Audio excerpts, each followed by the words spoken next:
Okay, I am live again for some Odinmade Hero today. It is late on a Friday, and I was supposed to stream on Wednesday, but it just didn't happen. I did my best to make it happen, but there was just no time with the holidays being next week and um, random appointments and all sorts of other things going on this week. It just was not possible for me to get in that Wednesday stream. So I am sorry about that. I feel bad because this was supposed to be the last kind of full week of streams, and it's not even technically full because I went down to 3 streams a week, but we are going to knock out another day today and then Monday, and then I'll be taking a pretty substantial break from not just streaming in general, not just streaming, but programming in general.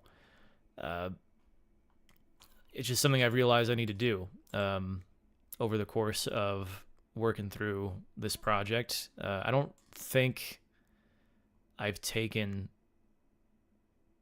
a break longer than 1 week from programming in that maybe since I started programming. It's hard for me to say. I've gone on like vacations, but I've brought my laptop with me so I can get something done in a pinch, even if it's like a 5 or 10 minute thing. But I don't think I've taken like a clean and total break from programming for more than a week in a very long time. So I'm going to do that starting next week after Monday's stream.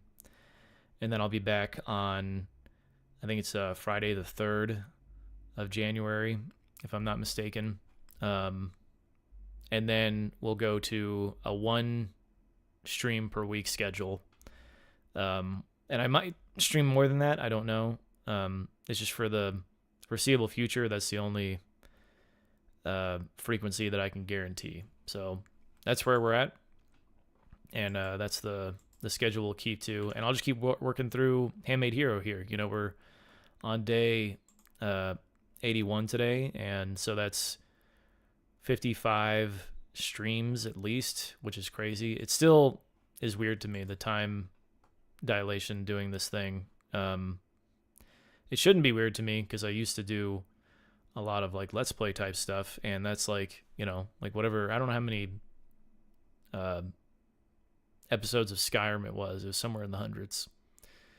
But anyway, that's a topic for another time. So I have a couple things that I wanted to talk about heading into today's stream, because I did forget a couple bugs. I was wondering on, what was that, Monday's stream, about whether I had failed to talk about. I think like we ended a previous stream with a messy bug in there, and then I fixed it, and then I didn't even bring it up in the next stream because I forgot that I had a bug at all. So the first thing to point out, if we just kind of jump back into where we left off, Casey was continuing to work on the sort of 3D collision detection aspects of this game engine we've been building one day at a time. And one thing that immediately seemed wrong to me heading into the end of the last stream is that these rectangles that are supposed to represent the space, you know, the empty space where beyond it the whole world is filled and therefore we can't walk beyond these borders, it just didn't seem like it was correct. You can see I'm like wandering around outside of it. And that was when I realized that, and I think I noticed this before, that I was passing in the entire offset position of the collision volume when we only want to pass in the X and Y, because the Z being carried over is displacing things incorrectly. So if I just use this new offset variable I've created, that'll fix that. At least I'm pretty sure. Yeah, so now you can see that the border there on the level we're currently on is correctly drawn around the trees there. And if we go up the level, we don't have any walls drawn, but you can see that if I try to walk down south or west outside of this border here, or east for that matter, it won't let us go. but then there's some more spaces up here, and then when we try to walk beyond those to the north here, then likewise we can't get out. So that fixes that. And then there were two other little oopsies that I made. This one right here was when we were creating those collision volumes in the first place. We have our make simple grounded collision call, and I was assigning the total volume to be the first in the list of volumes here that we create using our just our context allocator that gets assigned before this call or gets overwritten before this call. And I never explained I think we were just not for some reason. Oh yeah, so actually if I were to re-enable this, that's right. So if I were to this is how the code looked before. If I were to enable that code and comment out the correct code, we would see that I don't actually I'm stuck. I think that's what it was, if I'm not mistaken. I couldn't move out of place at the end of one of the last streams, and then I realized, oh, I didn't think about this correctly, because we create our result and then I override it here, but then the actual volume in the list, for whatever reason, assigning the total volume to the first index in this volume slice that we have does not update the memory correctly. And honestly, looking at it, I can't figure out why that is. I guess it might need to be the address of it or something like that, but that's not what the total volume stores, you know, so yeah.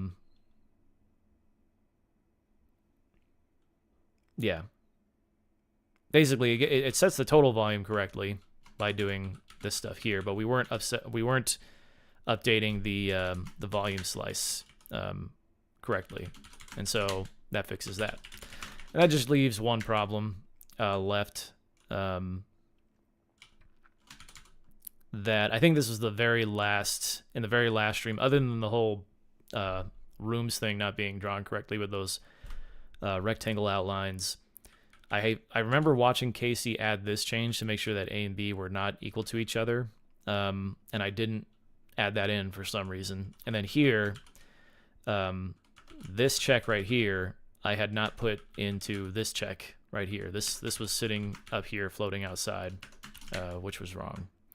And so I think that was why we weren't colliding at the end of the last stream with the staircase or something like that. I can't remember specifically what the bug was, but my real point in showing all of this here, what did I do here? Yeah, that's fine. My real point in showing all this here is that these are not interesting bugs, really. They don't, by fixing them, it's just more reminders that I need to pay attention and stop being a fool. It doesn't help me understand really what's going on conceptually more. So it's just further cementing the notion that I need to slow down, really take my time, and do things a little bit more meticulously. It's tough because it's such a dense series in the first place, but if I'm really going to take away the conceptual stuff, especially once it gets to the rendering that I want to take with me, you know, and then go do and go forth and conquer and do my own creative projects, right? I need to take the time to be patient with myself. That's one thing that I'm trying to be better about. I've never been very good at it, but being patient with myself in terms of like understanding the problem that I'm solving. I just want to get to that solution so bad so that I can move on to the next problem. But the problem is there's always another problem, right?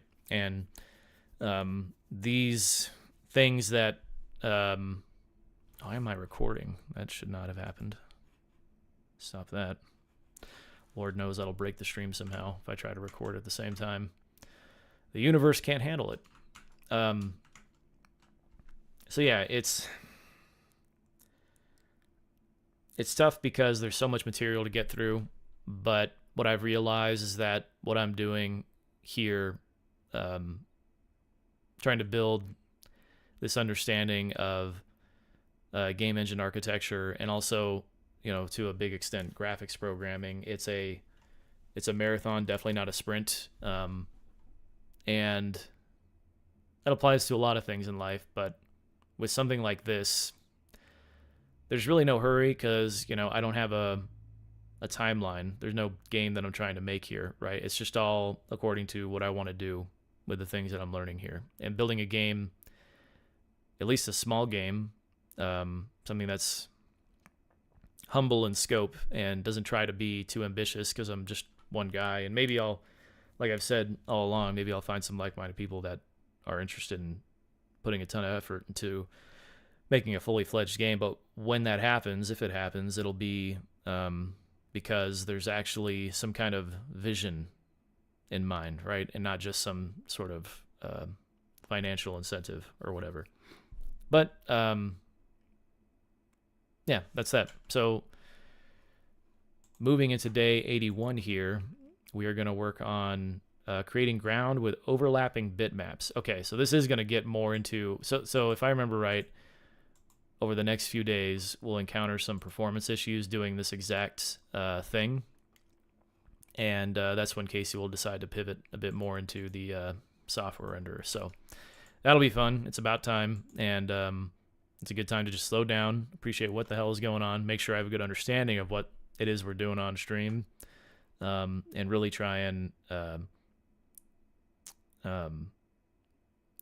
appreciate the benefits of going through something like this in the way that Casey has laid it out. I've talked about it before, but his main grievance that he has with this series is that he feels like it's not, for how dense it is, he feels like there isn't enough reward for sitting through and really working through it. But I think I picked up a ton just working through like the first 100 days or so, and it really all depends on what you want to do, right? If your goal is to just go and get a games programming job the first 100 days or so, and then just dabbling in prototyping, creating a portfolio, are probably more than enough. And what it does is it equips you to go and be specific about the direction you want to take from that point, right? But I still don't know what that looks like, other than this other thing I've been talking about, which is why I'm paring the stream back a little bit, right, to 1 day a week. It'll give me time to focus on a bit of sound design and music production and these other things that, like, if I had to envision myself, other than doing programming work and working on graphics and stuff like that, right, writing music for a game seems like a pretty compelling thing for me to work towards. But I'm pretty, however good I might be at programming, I am very much underpowered when it comes to music production. So that's what I'm going to be working on. And as time goes on, I'll be sure to drop in updates here on the stream about that sort of thing. But otherwise, I probably won't talk too much about it. So with all that being said, let's go ahead and jump into day 81 and let Casey kick it off. Hello, everyone, and welcome to Handmade Hero, the show where we code a complete game live on Twitch every night, except not the past 2 nights because I was away on business, and almost not tonight because I was on a train back from Portland. I live in Seattle, and I was in Portland, Oregon, and what happened was, I guess, the train in front of us hit a pedestrian, which does not sound remotely pleasant for the pedestrian, and I guess when that happens, right, I mean, not a common occurrence, or at least hopefully not a common occurrence, but I'm assuming that there's a lot of stuff that has to go on. First of all, obviously, you're going to have the whole medical response. I don't know if the person was all right or what happened, but then I'm assuming that in order for the trains to run again, you have to inspect the tracks and the trains and all these other sorts of stuff. So they basically came on, our train was stopped at Tacoma Station, and they basically came on and said, all right, look, a train in front of us hit a pedestrian. They called it a regrettable incident. That was the word they used to describe it. They were like, there has been a regrettable incident.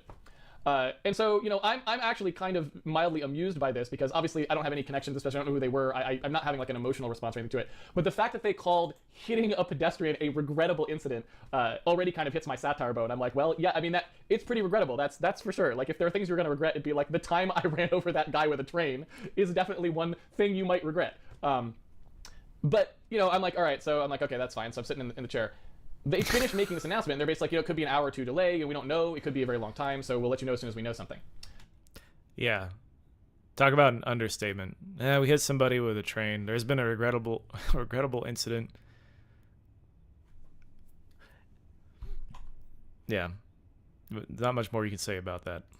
They undo their microphone thing, right? They stop, and I'm like, okay, I guess we'll be sitting here for a while. 15 seconds later, I mean, maybe 30 seconds, right? But less than a minute. They come back on, and I'm thinking, oh, they must have like gotten word now, like they must have gotten some information back about like, you know, whether was the person okay, will the trains be able to run, you know, whatever, and they're going to tell us about it. No, they come back on and they say, and this is an announcement from the dining car. The dining car is open. So if anyone wants to get any snacks or alcohol, we have alcohol, candy. And so they rolled straight from we hit a pedestrian to this would be a good time for you to take advantage of our dining car. It's like, we ran over somebody, time for dinner. I can't argue with the logic about the efficiency of the situation, but I do feel like at least in most cultures, I guess I don't know that much about cultures worldwide, but in a lot of Western cultures, there's a little bit of period of mourning.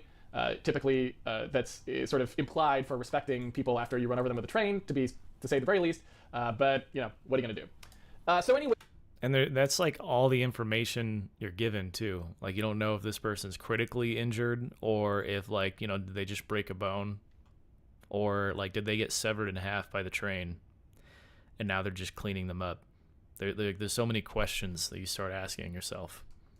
I don't know if I have an appetite after something like that. I was lucky enough to have my wife sort of tell me, because I was able to use she was still back in Seattle, and I was able to use the Wi-Fi on the train. She was like, well, you know, there's a bus that goes from like not far from that train station up to Seattle. Like maybe you can go catch it. And so like I did, and I'm very glad I did, because the train, as far as I can tell from looking at the Amtrak site, is still at that station.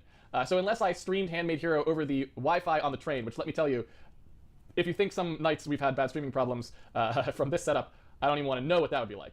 But that's, you know, that was the other option. So thankfully that worked out. I got home okay, and Handmade Hero can continue. Hopefully we will be able to get through the stream without a regrettable incident. And with that said, let's go ahead and get started. So if you are following along at home and you've pre-ordered the game on handmadehero.org, you can go ahead and unzip the source code to day 80. We're on day 81 right here. So unzip day 80 source code, and that... I'm sure that game already exists, but now I'm like, man, let's make a train simulator. But it has to be 2D. 2D with 3D notions. And the whole point of the game is to just not hit pedestrians, which of course leads to you hitting pedestrians on purpose for the thrill of it. Trolley problem. You have access to the dining cart, but if you go there, you hit someone.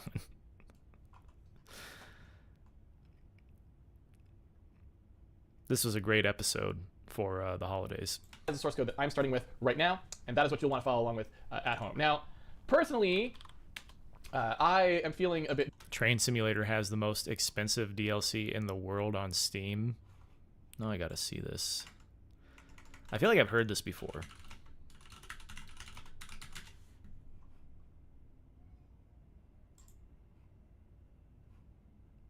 Let's see what's going on. DLC on sale now. Okay. Is it just because there's so many of them?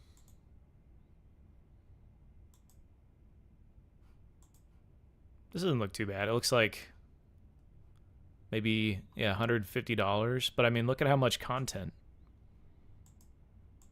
This is incredible. Yeah, never mind. I can't compete with this. There's no hope. No chance we can do anything approximating all of that. Drained from this travel extravaganza. I was supposed to get in at 5:30, which would have had time for me to relax and get ready to do some Handmade Hero programming, but that didn't happen at all.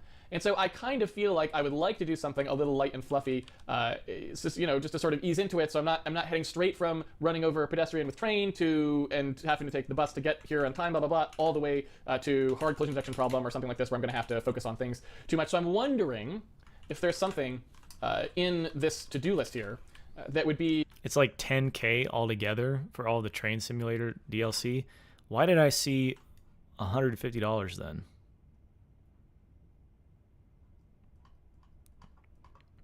You're just trolling me, dude. Quit it. Quit it. You're getting coal in your stocking for sure now. A little bit lighter for us to do, maybe something that you know, we could kind of play with it. That wouldn't really be a super serious hardcore hour. It'd be something maybe a little bit fluffier. And I don't know. We haven't looked at it in a while. This was kind of just our brainstorming. Like, here's some things that we might want to do. And so I don't know what I think I might do I'm just going to throw this out there. What I think I might do is maybe we should try to add some sort of drawing to the ground. Because it's kind of weird, like when we don't really have much in the way of rendering, and that was fine because we're not really focusing on that right now.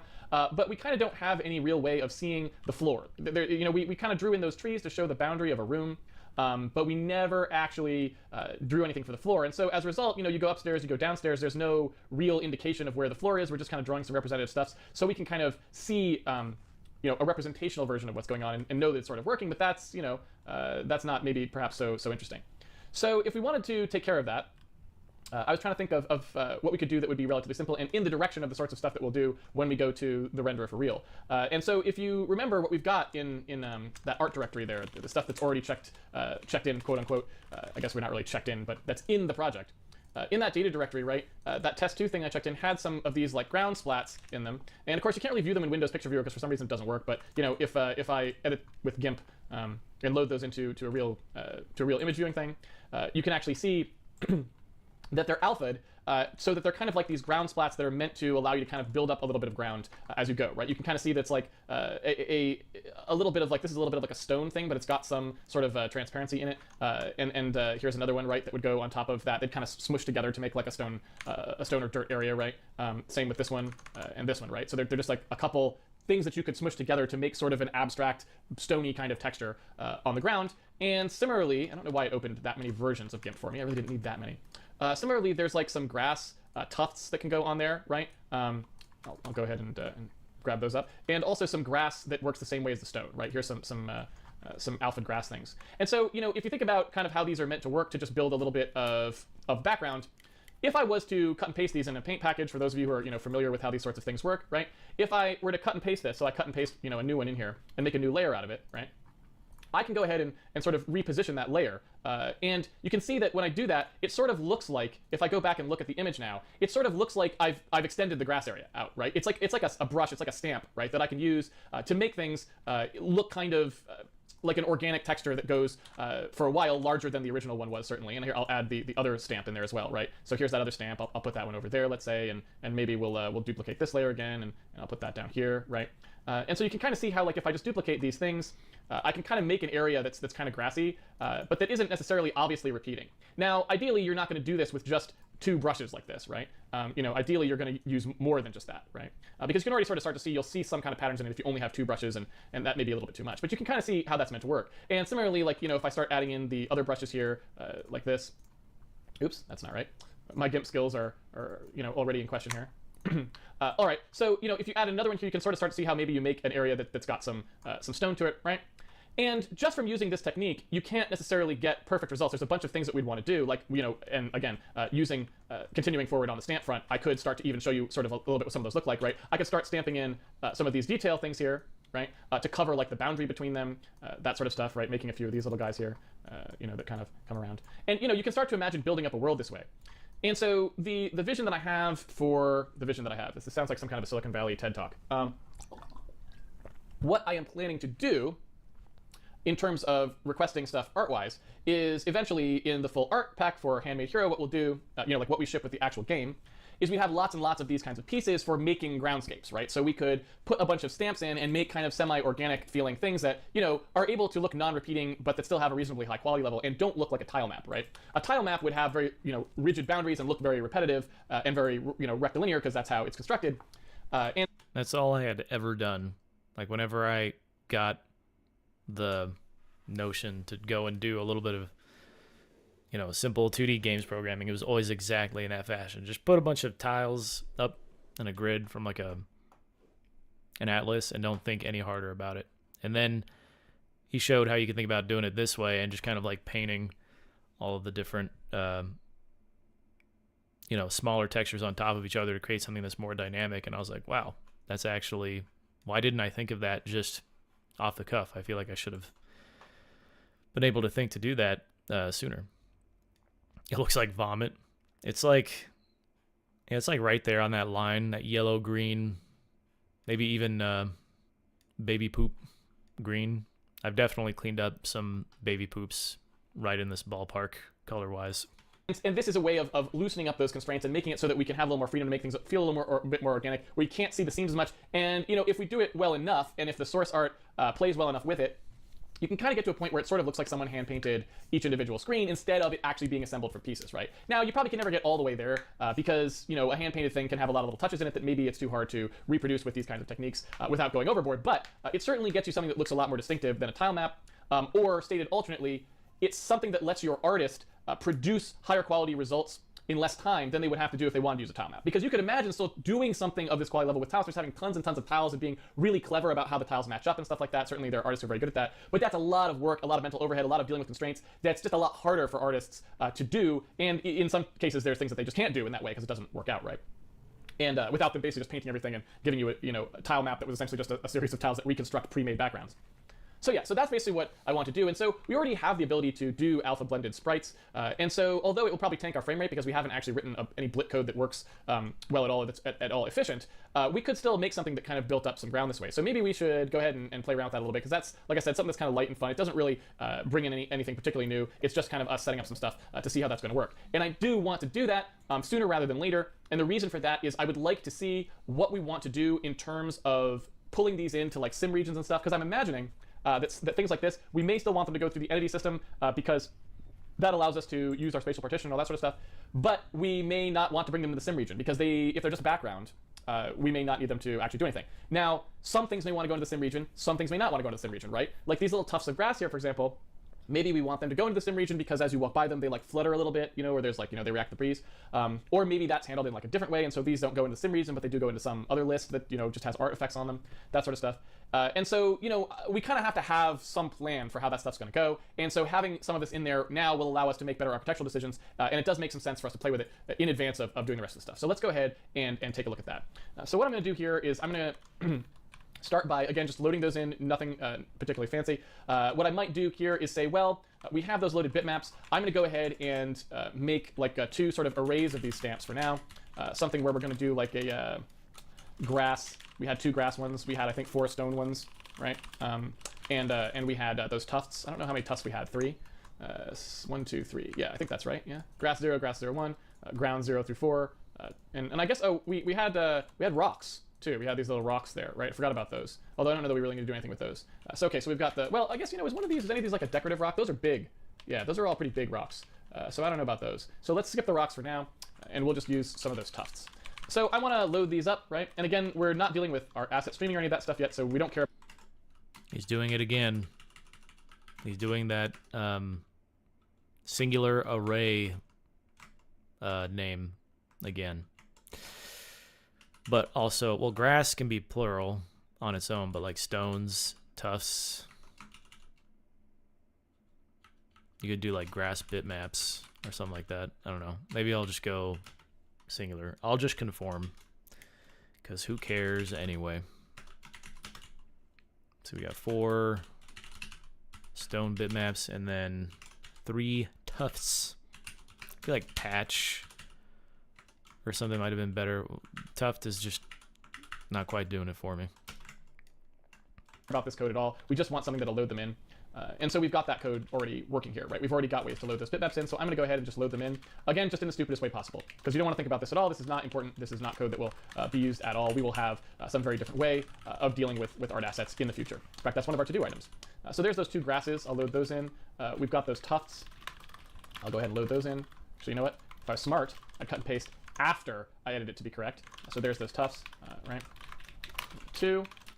Okay, so we gotta have a section here for the grass, and that's in test 2, which it looks like we already have. So there's our grasses. Let's just go ahead and slot those in there, and then some tufts.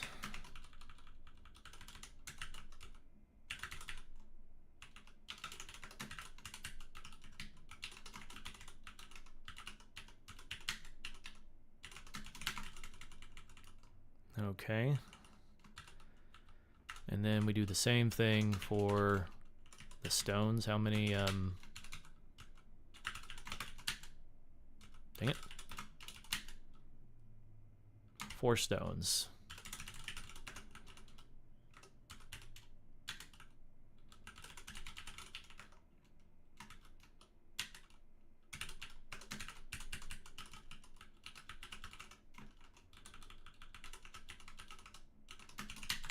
Cool. And lastly, we have the stones, and I'll load those in. Okay. And let's see. Oops. Select cut paste bug there. What would a day of programming be without a cut paste bug, though, at the end of the day, really? So let's go ahead and build that, make sure that's all good. That seems all good. And so now I guess what I'd like to do is let's skip, let's not bring anything unnecessary into the problem right now. Let's just straightforward see what we can do with compositing. So I forgot all about this thread thing. Am I even doing anything with that? I'm just not passing it in. I don't think he's doing anything with it. He's just passing it to this procedure, and then just nothing happens with that thread context. Totally forgot about that until now. What I'm going to do is I'm literally going to straight up just draw that compositing right in here underneath before we do anything else, right? You know, we come into the draw loop here. This was our clear call, right? This clears the screen to that gray that's behind it now. So what I'm going to do is literally right after that, and I'll even just cav it off. I'll basically just say like, you know, draw test or something like this. We'll just put it up there because I think we're going to want to kind of save it as like a thing. It's like, okay, this is how we sort of, when we were playing around with it, this is kind of what we did. So we'll do like a draw test ground, right? And that'll just give us a little function here that we can play in. And then when, you know, since tomorrow we'll probably get back to what we were working on with collision detection, then we can just turn it, we'll just comment it out and it won't, you know, won't get run. So I'm going to have this draw test ground function. And the first thing that I want to do is I want to have some way of looking at how these things composite together. So I guess I just want to have that sort of that draw bitmap call. In fact, I don't remember, do we have, we only have one draw bitmap call, yeah, that has the alpha with it? Yeah, so this is our only call, right? And that's in screen space, so those are actually using just straight up screen coordinates. Screen coordinates, wow. So yeah, if we're just going to draw this, it looks like I also need that game off screen buffer, which I did not pass, so I'll have to pass that. And then I'm just going to draw a couple of these. I'm going to draw some of them. We'll start, I guess, maybe with the grasses. And what I'm going to do is, you know what? Maybe we'll just draw them at some random location. So we'll just draw random grasses at random locations for now. And we have that random number table, right? We were doing this thing here. So I could go ahead and just steal that for now. Yeah, and we can go ahead and pull that out later. You know what might be nice too is to sort of make that random number stuff a little more systemic. And maybe that's something we'll do too. So you know what I'm going to do? I'm going to say that that's another thing that we'll probably do today. To do Casey, make random number generation more systemic, right? And we might do that. Well, we kind of already have something like that going on. Yeah, so I hard code the seed, I guess. I think that's what that's doing. Yeah, reset the seed used by the random generator. Otherwise, it's like totally something different every time, and I wanted some kind of consistency. So I think that might just be good. But like, where is this? Just a call off the module, the rand module? Yeah. And then it's literally just that. So I think we ought to be good there. Go ahead and pass in the frame buffer there. So just use something like that to, what is it? Determine the location where it gets drawn to, something like that. Real soon. That might be something we do just as soon as I get this sort of thing loaded here and drawn.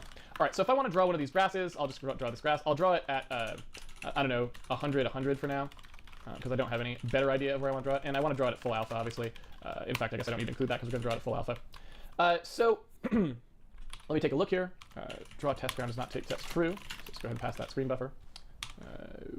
What is this? And we need to, that loaded bitmap has the width and the height, but we want to specifically get the pixels out of it, I believe. Is that true?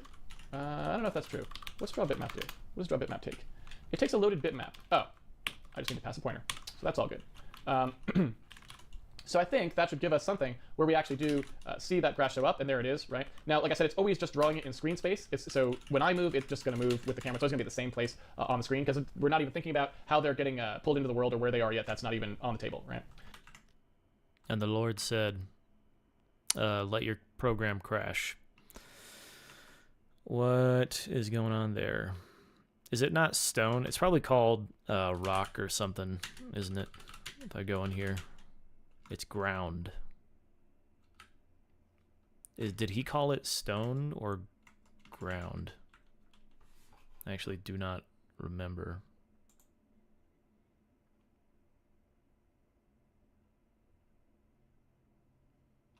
Why does he have stones and I do not? Maybe mine's just failing, but his does not. For whatever reason. Let's get back over here. Okay. Okay, so I'm just going to assume that rock is what we want.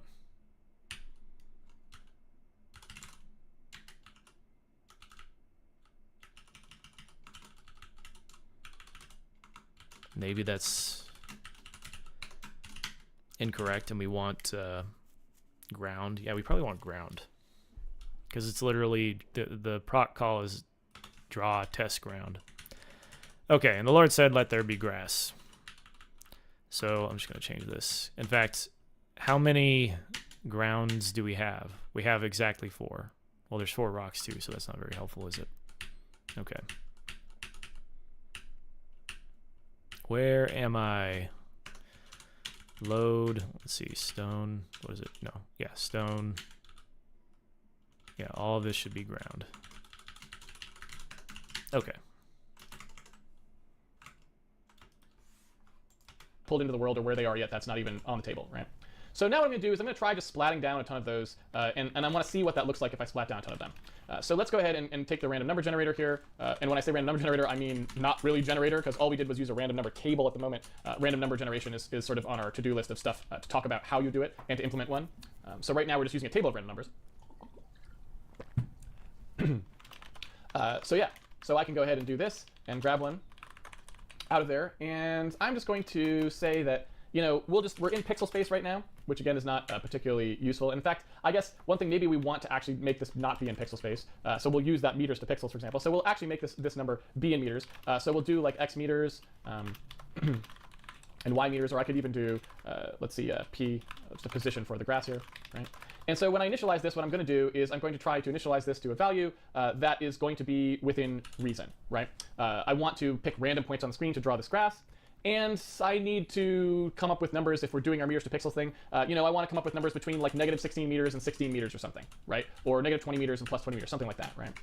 But our random number generator, right, whatever the random number generator is only going to produce values within a certain range, right? Because it's just, you know, no matter what we end up doing there, we're always just going to have some random entropy that it produces. And of course, we do have a little bit of a problem here, which is we don't actually know what the range of these random numbers are. We just grab them off of random.org, right? They're just some random numbers that we got. I don't even remember what their maximum value is, but you can see just looking at these, right, that there's no, the high bit is never set in these, right? So basically, like, it's not the full 32-bit range of unsigned integers at all. And in fact, I guess I could look here, 0x765. So it looks like we never have any values that are going to be higher than, you know, 0x500. Yeah, in fact, they don't even use the first hex digit, right? So they're somewhere, I don't know, can Emacs's quick calc do this? What is like one of these numbers in decimal? Oh, it can't do that. Oh well, too bad. I was hoping that quick calc might save the day there, but it didn't. But anyway, point being, yeah, these are relatively small. So what we don't actually know is we don't know what the maximum value of our random number table is. But you know what? That's not a particularly hard thing to figure out. So I'm going to go ahead and figure out what the maximum number is in there. I'm just going to go ahead and say, all right, we've got a max value. The max value is assumed to be 0 at the outset, which is, of course, the smallest value that you can actually have. I'm going to say that I've got a number index, and that runs the whole length of the random number table, right? And then I'm just going to say that if, you know, for any given entry in the table, whatever that happens to be, I'm going to say that if the thing that I've got is less than that, then I'm going to keep it, right? Like so. And so, you know, if I go in and actually run that code now, that'll tell me what the largest value is in my random number table, and thus what the largest number is that it could possibly produce. So let's go ahead and grab that breakpoint here. Hello, draw test bitmap, there it is. Let's go ahead and run through that and see what the max value is. So there's that max value. So I'm just going to take that max value, and I'm going to put that into our random number generator, right, as a thing that we know. So if I go in here to the random number thing, I'm going to say, you know, maximum random number is that, right?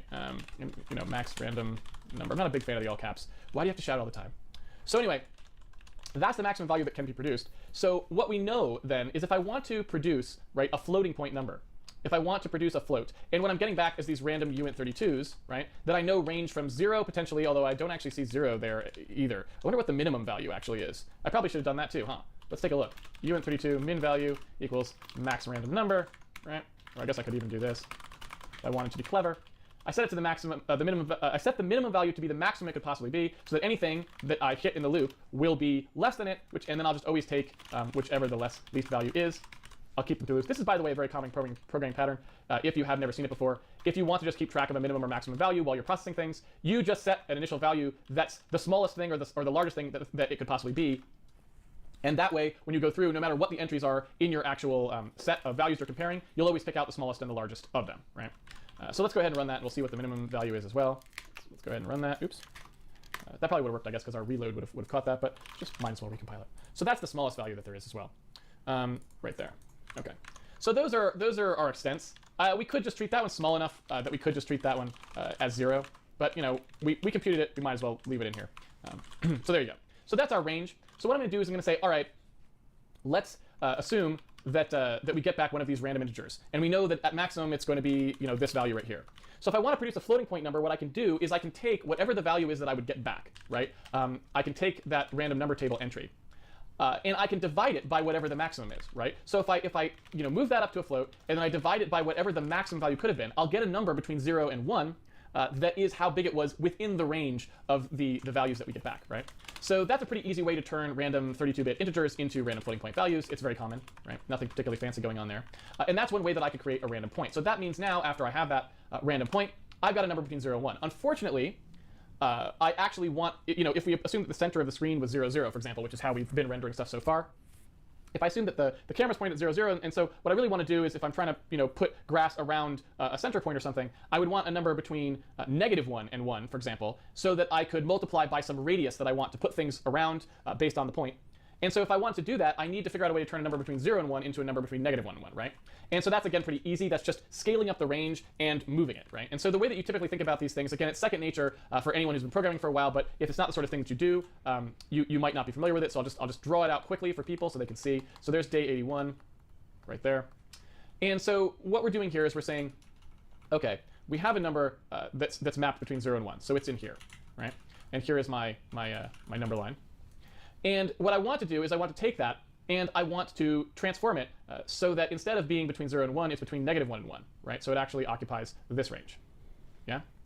So there's a couple ways, right, you could think about doing this. The intuitive way that you just do after you've been programming for a while is you go, oh, okay, this range is twice as large, right? How do I know it's twice as large? Well, the maximum minus the minimum, right, is 1 minus -1.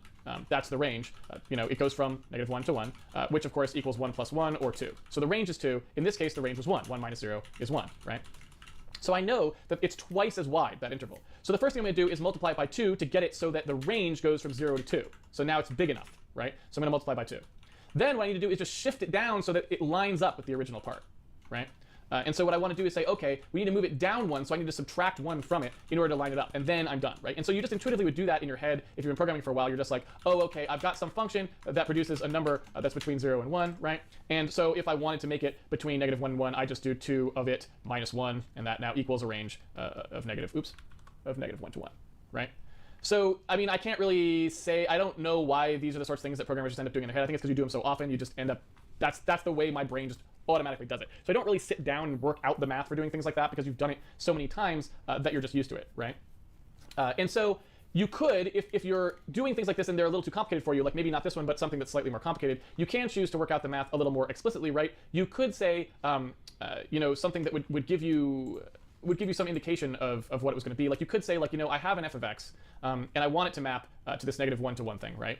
And you could say, like, all right, what I know is... Wow. I mean, I know he says he's not going to work through the math here, but I just skipped ahead and we've got like 10 minutes of blackboarding. I wasn't expecting that.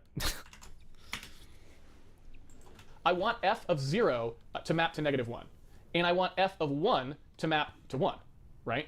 So here I'm saying I've got this interval 0 to 1, and I want it to map that way. I know 2 example values, right, of what it is that I'm inputting into this function, right? And so over here, whereas I did it whereas I just kind of read it off and did it by rote, I end up with an equation that essentially is just 2x minus 1, whatever that input function was, right? So we'll call that thing x, because I wrote it as f of x, but really, I don't even know why I bothered doing that. It's not really an f of x. It's just the random number 0 to 1 range that comes back. So we ended up with a thing that was 2x minus 1, right? That was the actual equation that we were going to use, and that's the thing that we would type in right here. But if we didn't know what that was, once we have this, we do have 2 essentially points defined on whatever our function is. And so if we wanted to, we could make up an equation and see what we solve for. We could sort of see what it tells us the result is. And that sounds a little weird, but I'll show you what I mean. So all we have to decide is what type of curve we want, right? Like what type of curve do we want this thing to take? Because we've set 2 sample points. So we could use those 2 sample points to figure out what the resulting function that we want actually is. But what we haven't said is what happens in between. So we've said at 2 points this is what it is, but what happens in between? So all right, you told me that when I input 0, I want it to come out as -1. When I input 1, I want it to come out as 1. But what happens in between? Is it a smooth? Is it just a linear progression between those two? Is it a parabola? Right? Does it get is it slow and then fast and then slow? Right? And you can imagine if I drew the graph here, where I said, all right, I've got that. And just to be a little more explicit, I'm sorry, I feel like I'm not really communicating as well as I'd like to. Just to be explicit, when I say f of x, because I know math can be daunting, right? When I say f of x, what I'm talking about here is the function we wanted to find, right? And I feel like the reason I confuse things is because I was using f of x up here. So let me just re-clarify, just to be absolutely cementing it, right? So if f of x is the function we want to find, right? This is the function to find. The x in here, the thing that I'm plugging in, is that output from the thing we already have. So we have a number between 0 and 1, and we want it to go between -1 and 1, right? And so x is that 0 to 1 number that we're trying to transform. That the f is transforming into the thing that we actually want, that goes from -1 to 1, right? And so if you take a look at here, if we were to plug in x, so x goes from 0 to 1, that's what we're saying, and we were to look at what happens to f of x, right? Where this is, let's say, so this is 1, this is like 0.5, and this is -0.5, and this is -1, right? So we're looking at what's going to happen to this function that we want. What I'm saying here is, well, okay, we've defined what happens at x equals 0, we want it to be here. And we've defined what happens at x equals 1, we want it to be here. But now what we need to tell math, in order for math to help us, is what happens in between. Does it look like this? Does it look like that? Does it look like this, right? What is the shape of that thing? Because math could produce all sorts of things. It could produce a thing that looked like this for all we know, right? So we need to give it a little more information. And the way we give it that information, like what determines that, is what does the function look like? And specifically, what is the degree, right? The degree of the polynomial. And if you remember from your math classes, which hopefully you've had at some point back in grade school, whatever your algebra class was, degrees of polynomial is like if I have a function in x, then the degree is like what's the highest power. So if I've got a x to the 5th plus x to the 4th plus x to the 3rd plus x to the squared plus x plus a constant, and that's my function of x, right? Then I would say that this was degree 5. It's a 5th order, we often say, right? It's a 5th order polynomial. And so what this determines, what that order is, that determines how complex the curve is between those 2 points, right, that I'm asking for. If I say that I only have a first order thing, I've got x plus c equals f of x, then I've got just a line that goes between them, right? But if I was to say x squared plus x plus c, now I've got a parabola that goes between them, right? So it could have like this kind of shape, right? So hopefully that all makes reasonable sense. That's sort of what we're talking about here. So in this case, I don't want any kind of complicated curve mapping between my things. I just want to linearly take 0 to 1 and map it to -1 to 1. So it should be, it should be a perfect linear mapping between those two, so that as I slide x from 0 to 1 smoothly, it slides from -1 to 1 smoothly at a constant speed, no matter where we are in that space, right? And so what that means is that I don't want any of these higher orders in here. It means I'm looking at something that looks like this. And so what I do is I set up an equation that's the most general equation for a function of that kind, and I just go ahead and solve it, right? I said these are my 2 points that I've defined.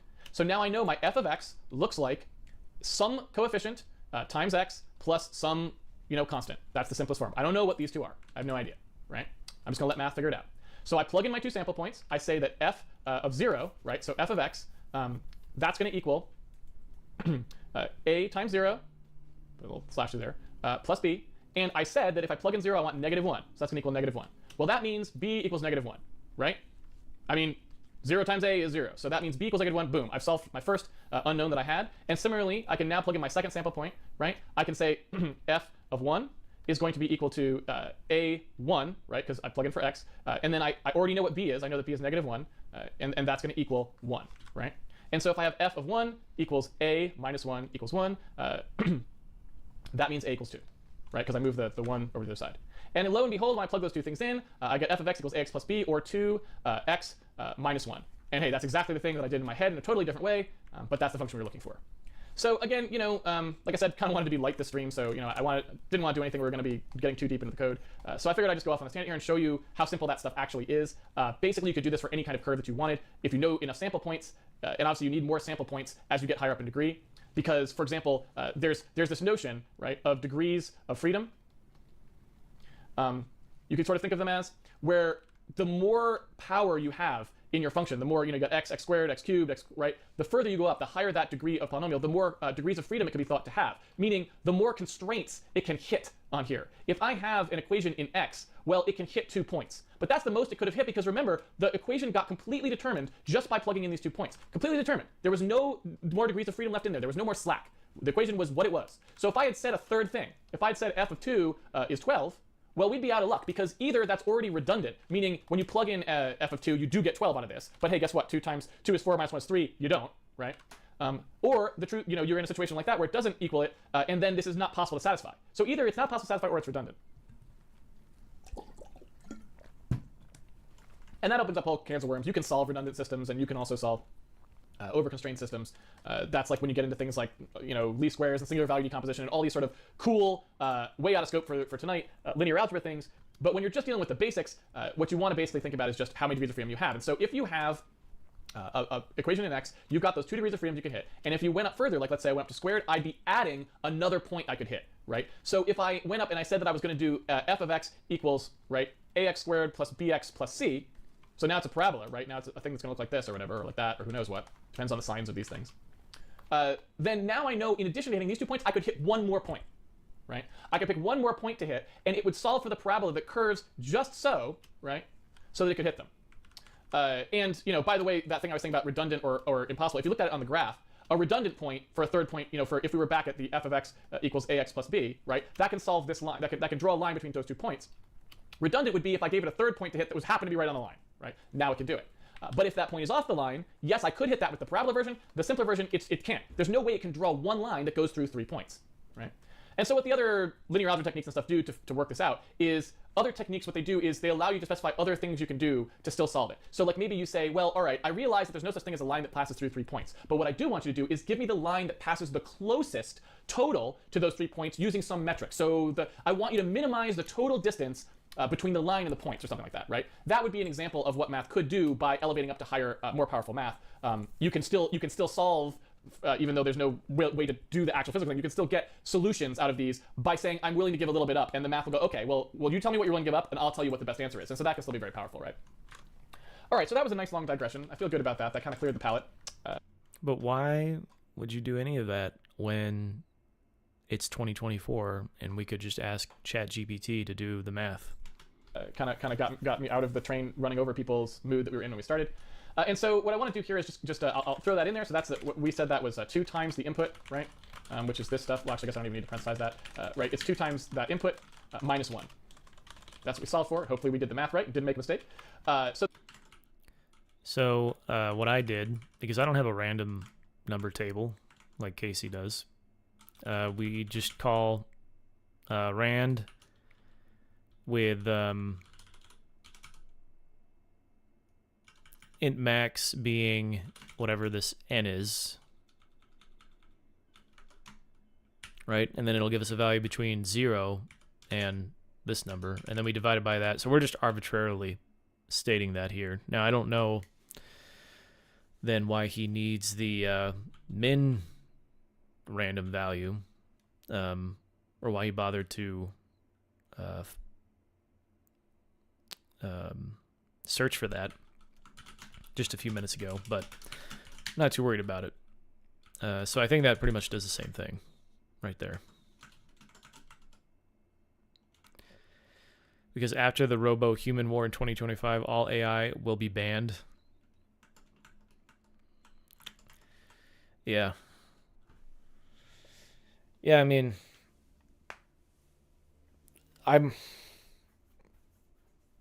yeah, sure. A lot of people think something like that's happening very soon, right? I haven't been paying any attention lately. All I know is that if it's me in my own brain versus a product owner with ChatGPT, I'm pretty sure I'm still going to come out on top from like a standpoint of being able to articulate things from a technical level, you know, because that's happened before. So there you go. That's the input. We want to basically do this some number of times, right? I'm going to start with just 1 grasp index. I'm going to start with 1 so we can make sure it worked, but then we'll crank that number up. And then what we need to do is we need to transform that into something that's centered around the center of the screen, because we'll start there, and that gets the meters to pixels in it. So we want to do this. We might call this actually the offset, not p. And we might say that we had a center of the screen, right? And the center of the screen would be that buffer width, buffer height that we've got in there. Oh no, not height, Tim.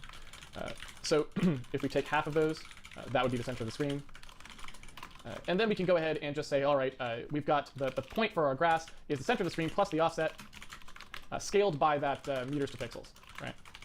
And when we go ahead and draw that, we need to know the location of it. And so I'm going to go ahead and grab that location out right here. And that should give us a grass at a random location, right, in theory. And there it is. Hopefully that's a reasonable random location. We don't know. Okay, let's see if I can do the same thing here. What was it? It was like offset times, or sorry, center plus the meters to pixels coefficient times the offset. Okay. What did I do wrong here? Let's say less than, and you want both of these to be floats, don't you? Don't you, Odin? What the hell is an R32, James? Okay. So if I did all of that right, oh, that's right. We are not using this, or are we? It doesn't look like it. How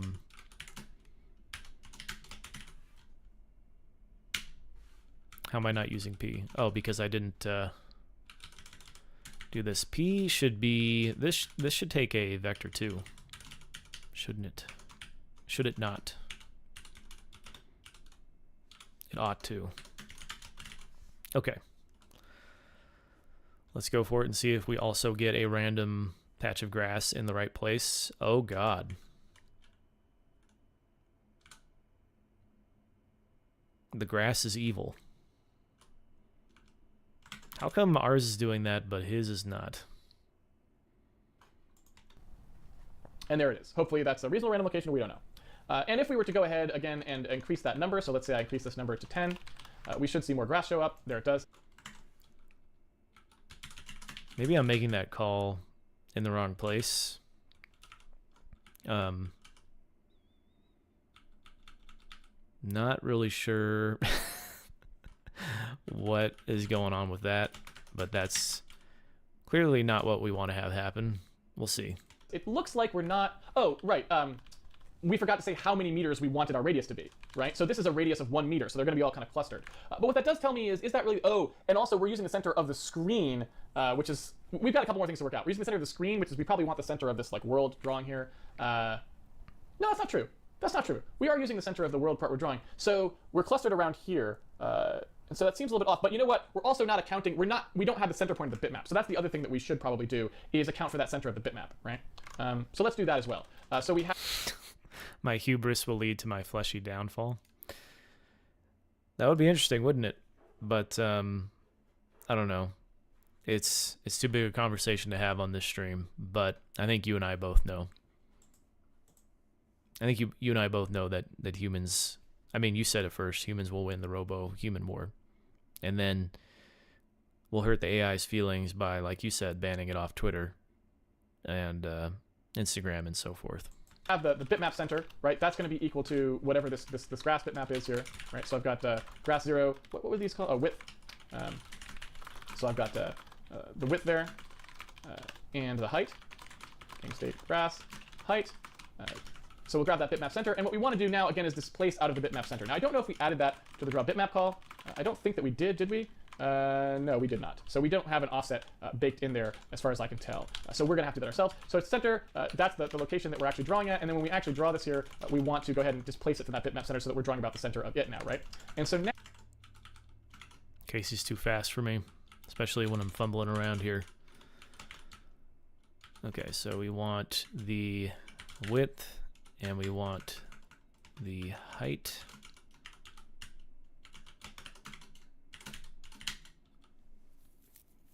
And both of these are probably, yeah, they're both ints, so we don't need the address. We just want to cast those. Okay, so we got that, and wait, he changed this one to be the other grass texture, which I don't know that he meant to,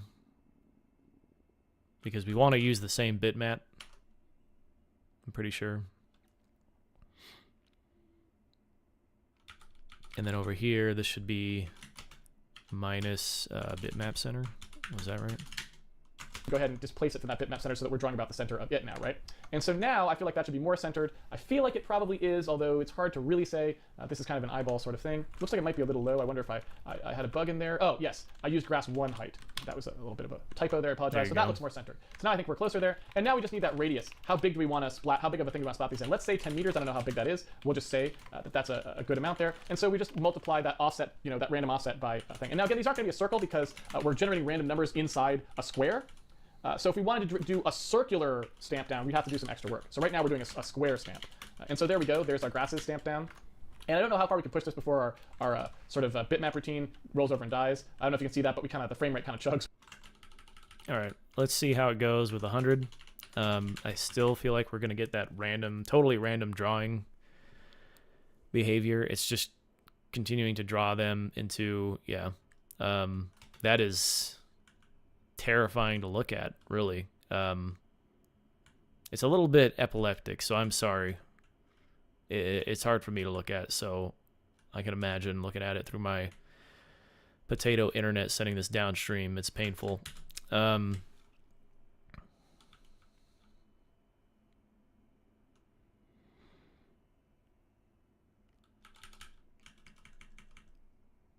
Is it because I'm not setting the seed every time?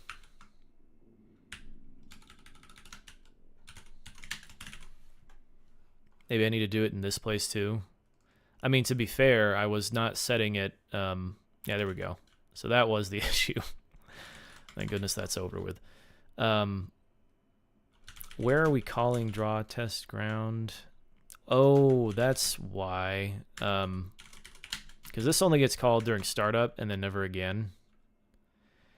So I bet if I called it up here, then we'd be good. I'm just going to do that so that we don't have to call it in 2 places. So we'll just do that at the top so that whether we're initializing, all of our rooms and stuff, all the order will be the same. And then in here, draw test ground. I can get rid of that. Now I think we'll be okay. Because nobody wants to look at that. Hey there, Galactic Past. Yeah, so it doesn't look like it's chugging at all. That could be because I'm using SDL instead of whatever that is, that Windows function that Casey's using. But it sure seems to be holding its own. When you get enough of those in there, again, that's because we don't have any optimized. Am I compiling in, can't remember. Yeah, we are compiling for speed. So what if I use minimal here? Maybe we'll see a bit of a slowdown. Oh yeah. That's definitely worse. Okay. Good to know. What about none? Does it even run with none? About the same as minimal, maybe. As drawing routines of any kind there. But there you go, they're starting to look okay there. They're getting stamped down the way that we wanted them to be, and so that's fine, right? And we can keep on cranking that number up into just making it super slow, but for our purposes, we don't care. Look at how slow that is. Check that out. Oh, the pain. It'll be fun to write the renderer and start to tackle some of these problems. But there you go.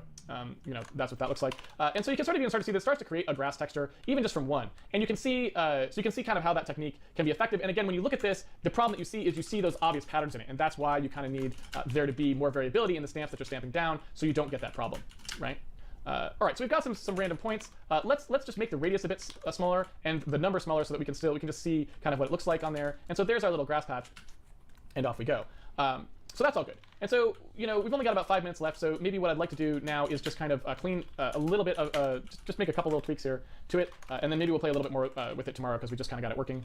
And what I wanted to say was, you'll notice there's a pattern that you see kind of creeping in here, which looks like this sort of thing, where we're doing, in fact, we did this twice, right? We had a coefficient, and then we had 2 integers that we were kind of lofting up there. What I like to do oftentimes is I like to provide a constructor, and again, I'm sorry when I use these terms. Sometimes I try to correct myself, so I don't actually use terms that mean something very specific in other languages. In like if you're actually doing social programming, I don't really mean constructor. This is just a function that returns a value, but it's a thing that we use to make vector 2s, right? So whatever you want to call that. I like to make one that makes a vector 2 out of integers. So if you pass it, like a int32 x and y, or a uint32 x and a y, and maybe you can even do something like this, where you can kind of say like, all right, give me integers and I'll do the cast automatically to make that v2 to loft it up for you. And so it's just this kind of handy thing that cuts down on a little bit of that redundant typing, which is something you want to do if you can. You don't want to be sitting around. We don't get paid by the number of lines of code that we write, unfortunately, so we can't just rejoice in our cutting and pasting. So that's a pretty easy way to do that. I don't know if we can just do this. We may get into some hot water with C's casting rules if we do that. We'll try it first. We'll see what happens. But basically, the reason that I like to do stuff like that is because then that line becomes this line, which is a lot clearer, right? That's basically what I already have, and you can see what he's talking about if I just pan over to him. This where was it? Where did it go? What happened? Oh, up there. Yeah, so up here where he defines the center, and he just multiplies the width and height of the buffer by 1/2. I've already got that going on right here, because I don't. So that way I don't have to multiply each element out by 1/2. The only thing that gives him is he doesn't have to do these casts to floats. I don't feel compelled to make like a, what was it? It was like a v2. Yeah, v2i proc is essentially that just seems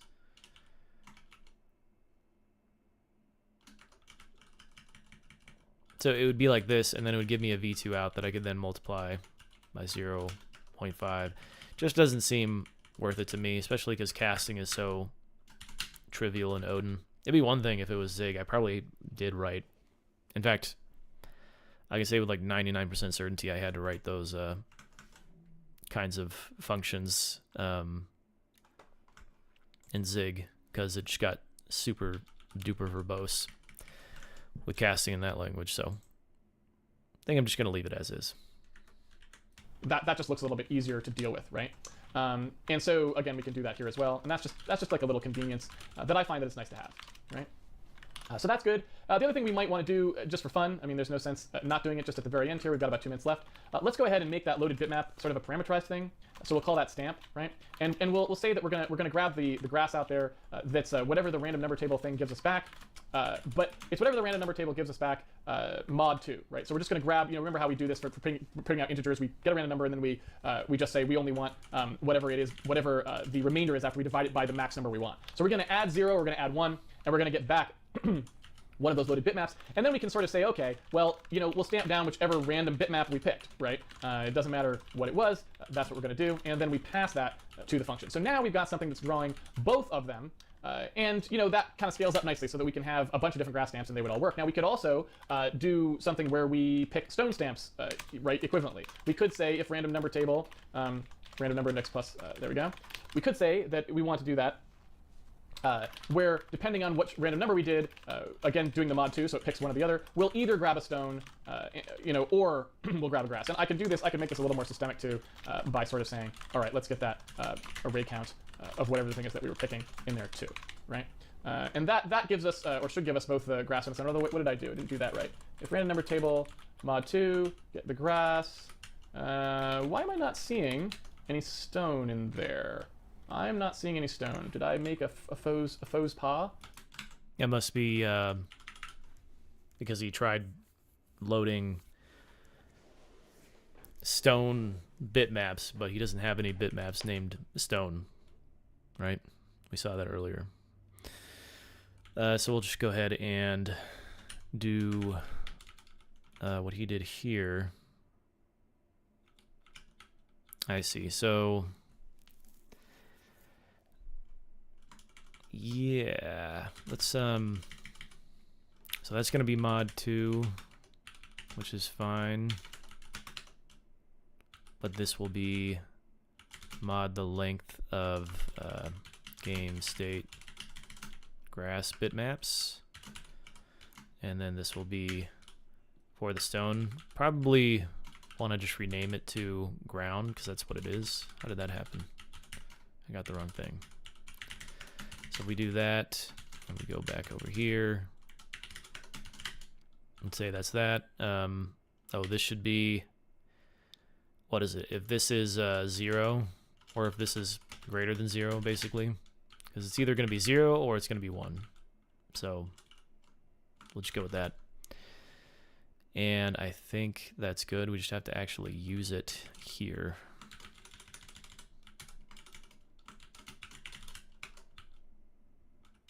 All right, that kind of cleans up nicely. And then down here, we want to use that as well. I don't know if it really matters that I'm making this a pointer up here or not. He made it a pointer, so. And there you go. We have, yeah, it's not stone. It's like sand or dirt. Ground, if you will. So yeah, looking good. We grab out the stamp. We draw it. What did I do? And we mod by the number, but I never see. So I'm just going to go ahead and say that it equals stone quickly, just to make sure we did do our stone stuff properly, did we not? We did not. Huh. So do I have a typo down in the stone loader, maybe? I don't know. Where is that? Where is that code? There's our stone loader. We loaded up those stones. So what did I do wrong? You guys already know? I assume it's been a slow day. Oh, well, that would do it. It ain't called stone, people. It's called ground. So we just loaded nothing. And we didn't crash because I guess when we load nothing, we just stuff a null bitmap in there, I guess. I can't remember what we decided to do for that. All right, well, that's how that goes sometimes. But hopefully now we've got a mixture of grass and stone. I still don't see any stone. What is the deal, people? Ground. I'm going to finish this up before we go to the Q&A. Ground 00.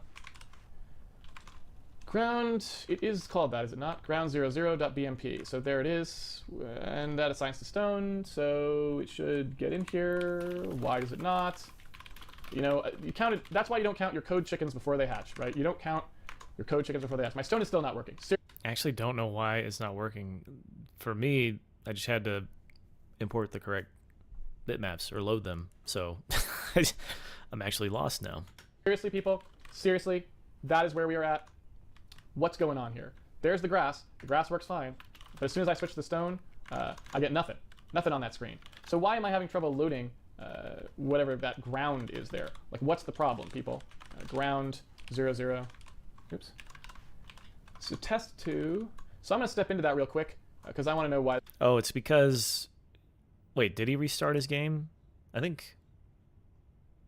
I can't remember if he was just hot reloading right now or... if he actually restarted the game, because that loading only happens on startup, right? So if you didn't load it in, hot reloading, that change isn't going to do anything. Why that ain't doing no loading.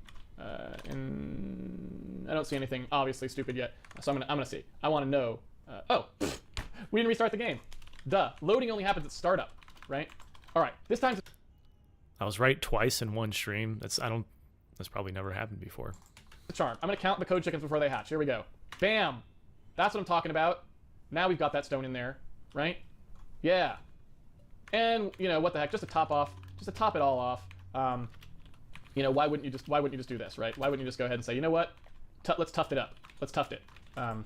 Because we've got the tufts, you might as well use the tufts. That's what I say. So there we go.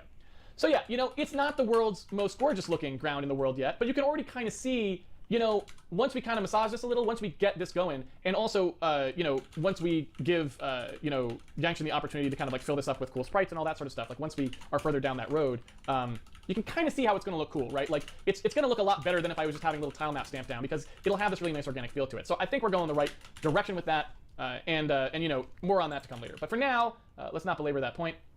Let's just go ahead and say that we will start the Q&A here on day 81. Please, if you could, please make... Well, that was a pretty easy day.